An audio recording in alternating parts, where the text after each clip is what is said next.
आज की इस वीडियो में हम जानेंगे कि जो लाइटनिंग अरेस्टर होता है और जो सर्ज अरेस्टर होता है ये क्या होता है, इसका उपयोग कहाँ पर किया जाता है, यह हमारे लिए किस प्रकार से फ़ायदा देता है। आइए समझते हैं। देखिए, लाइटनिंग अरेस्टर और सर्ज अरेस्टर दोनों लगभग एक ही चीज़ें होती हैं, बस इनका उपयोग अलग अलग कारणों से किया जाता है। देखिए, लाइटनिंग अरेस्टर जो है वह सबसे ज़्यादा उपयोग किया जाने वाला उपकरण होता है जो हम सामान्य रूप से उपयोग करते हैं, लेकिन जो सर्ज अरेस्टर होता है उसका आप उतना ज़्यादा उपयोग नहीं करते हैं। देखिए, लाइटनिंग अरेस्टर कुछ इस प्रकार से, ये हमारे लाइटनिंग अरेस्टर हैं, ठीक है। त्रिशूल जो होता है, नॉर्मल रूप से आपने यह चीज़ महसूस की हो या ना की हो, मैं आपको बता दूं, कमेंट करके जरूर बताइएगा कि क्या ये चीज़ आपको पता थी या नहीं थी। देखिए, हमारे आस्था से मैक्सिमम चीज़ों को, वैज्ञानिक चीज़ों को जोड़ दिया गया है। अगर आस्था के साथ ना जोड़ा जाता तो सामान्य रूप से हम वो चीज़ें नहीं मानते। देखिए, क्या होता था कि गांव में शंकर भगवान का मंदिर तो जरूर होता है। अब मंदिर के पूरा गांव तो होता ही होता है, उसमें एक मंदिर होता है। मंदिर के ऊपर क्या होता है, त्रिशूल लगा हुआ होता है।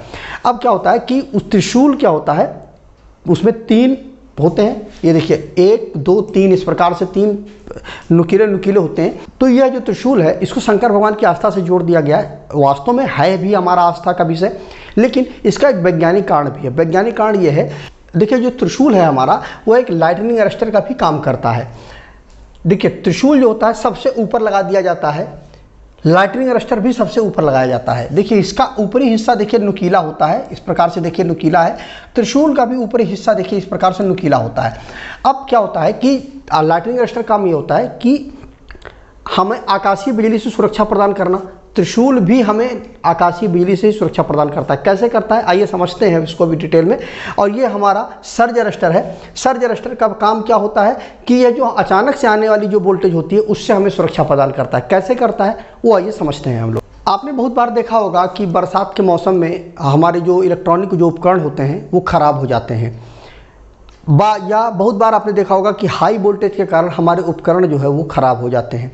तो इसका कारण क्या होता है कि अगर आपके सिस्टम में अगर लाइटनिंग अरेस्टर का उपयोग किया गया है या सर्ज अरेस्टर का उपयोग किया गया है तो ये चीज़ें नहीं होंगी। आपके जो उपकरण है, वो इलेक्ट्रॉनिक उपकरण है, वो खराब नहीं होंगे अगर लाइटनिंग अरेस्टर का प्रॉपर तरीके से उपयोग किया गया है और सर्ज अरेस्टर का प्रॉपर तरीके से उपयोग किया गया है। देखिए, लाइटनिंग अरेस्टर और सर्ज अरेस्टर जो होते हैं ये दोनों लगभग एक ही उपकरण है। अब दोनों का मतलब क्या है, एक ही उपकरण का मतलब क्या है कि जो बिजली जो अचानक से बढ़ जाती है वोल्टेज, कभी कभी आपने देखा होगा कि आपके यहाँ पर जो सप्लाई आ रही है वो 33 kV, जो आपके यहाँ सब स्टेशन में सप्लाई आ रही है 33 kV की सप्लाई आ रही है और वह 415 वोल्ट आउटपुट दे रहा ट्रांसफार्मर। लेकिन किसी कारण से हो सकता है 35 से 36 kV आने लगती है, तो उसी के अनुसार इधर वोल्टेज भी बढ़ जाएगा। अब वोल्टेज बढ़ जाएगा तो आपकी मतलब जब वोल्टेज बढ़ेगा तो वो वोल्टेज आपके घर पे आएगा, उससे आपके उपकरण खराब हो जाएंगे। लेकिन अब यह जो बढ़ी हुई जो वोल्टेज है, इसी को संभालने का काम हमारा सर्ज अरेस्टर करता है, ठीक है। और उससे क्या होता है, उपकरण को हमारे नुकसान होने से बचा लेता है। अब लाइटनिंग अरेस्टर होता क्या है, देखिए, लाइटनिंग अरेस्टर जो होता है एक ऐसा उपकरण होता है जो बिजली होती है उसको सेव करने, मतलब जो आकाशीय बिजली होती है उससे इमारतों को सुरक्षित रखना, उपकरणों को सुरक्षित रखना, मनुष्य को सुरक्षित रखना, हर प्रकार से सुरक्षा देता है। कैसे, देखिए, इस प्रकार से हमारा लाइटनिंग अरेस्टर होता है। इसको एक तार के माध्यम से हम किससे जोड़ देते हैं, अर्थिंग के साथ में जोड़ देते हैं। अब क्या हुआ कि जो आकाशीय बिजली थी वो गिरी, कहाँ पे गिरी, इस लाइटनिंग अरेस्टर के ऊपर गिरी। और ये लाइटनिंग अरेस्टर कहाँ पे फिट है, मकान के ऊपर फिट है। ये हमारा मकान है मान लीजिए, और ये किसके साथ में, इसी के ऊपर फिट है लाइटनिंग अरेस्टर। अब जब आकाशीय बिजली गिरी इस लाइटनिंग अरेस्टर के ऊपर, लाइटनिंग अरेस्टर किससे जुड़ा हुआ है, सीधे सीधे अर्थिंग से जुड़ा हुआ है। और अर्थिंग का जो पोटेंशियल है वो कितना है हमारा, वो 0 है। तो यह जितनी भी हाई वोल्टेज होगी लाइटनिंग अरेस्टर, मतलब जो आकाशीय बिजली होगी उसकी जितनी वोल्टेज होगी वह सीधे इस लाइटनिंग अरेस्टर के माध्यम से, तार के माध्यम से सीधा जमीन में चली जाएगी। और जमीन का पोटेंशियल 0 है, इस वजह से यह जो आकाशीय बिजली है उसका जो पोटेंशियल है वो 0 हो जाएगा और किसी प्रकार का कोई भी नुकसान नहीं होगा। नॉर्मल रूप से गांव में भी इस त्रिशूल का उपयोग किया जाता है।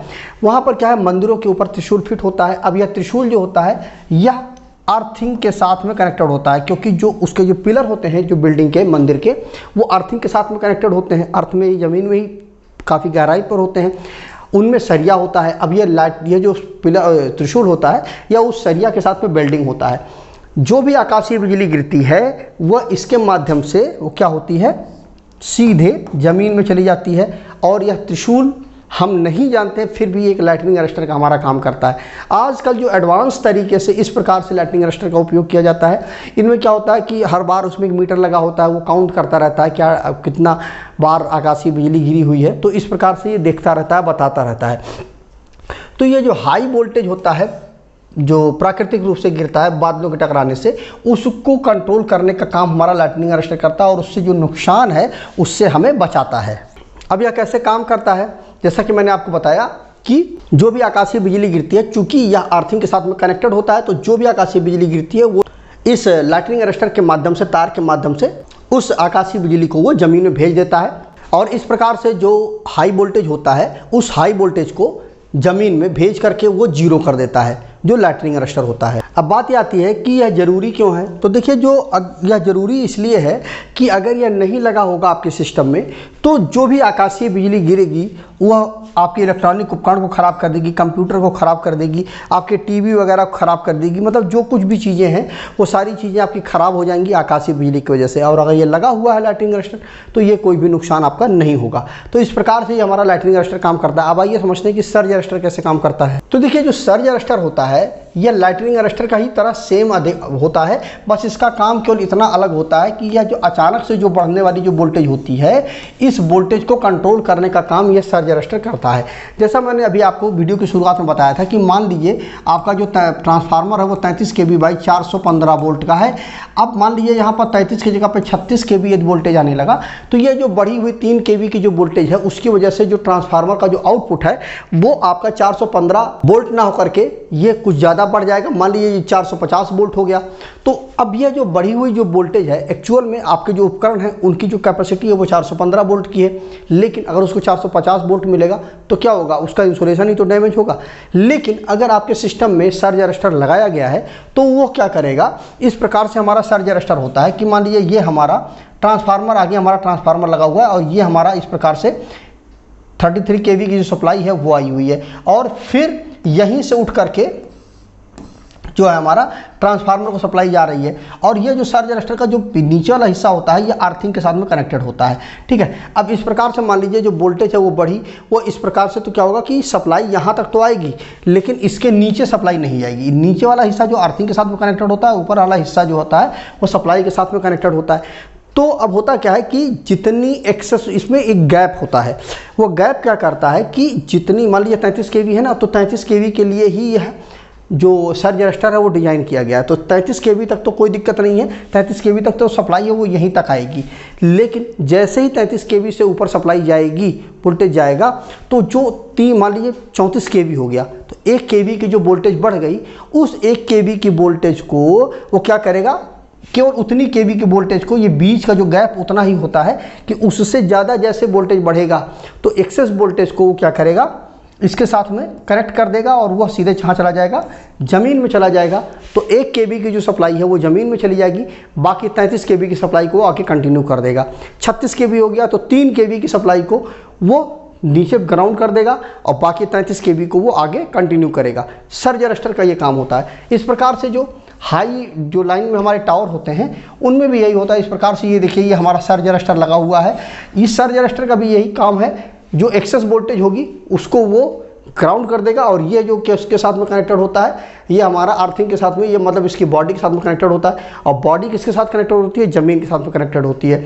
तो एक्सेस जो वोल्टेज होता है उसको वो ज़मीन में भेज देगा, और बाकी जो बची हुई जो वोल्टेज है, जो स्मूथ वोल्टेज है, उसको वो आगे कंटिन्यू करेगा। तो ये हमारा सर्ज अरेस्टर होता है। अब क्यों है ये ज़रूरी, तो जैसा मैंने आपको बता दिया कि जो लाइन में जो एक्सेस जो सर्ज होता है उसको हमारे घरों तक वो ना पहुंच पाए, उसको वो रोकने का काम करता है, क्योंकि इससे क्या होगा कि उपकरण हमारे ख़राब हो जाएंगे, और उनको उपकरणों को बचाने में ये मदद करता है।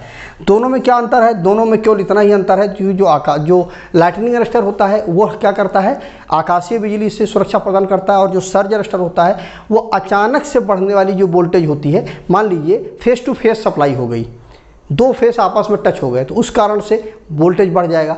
तो उस वोल्टेज से सुरक्षा प्रदान करने का काम हमारा सर्ज अरेस्टर करता है।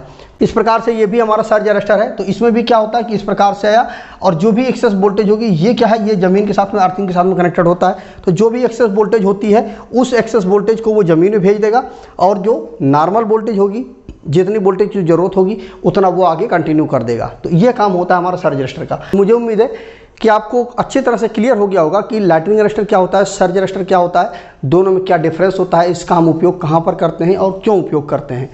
तो कमेंट करके जरूर बताइएगा वीडियो आपको कैसा लगा। और यदि आपके मन में कोई डाउट है, कोई कन्फ्यूजन है तो उसको कमेंट करिएगा, मैं प्रयास करूँगा उस पर वीडियो जरूर बनाऊँ। तो आज वीडियो में बस इतना ही। जय हिंद।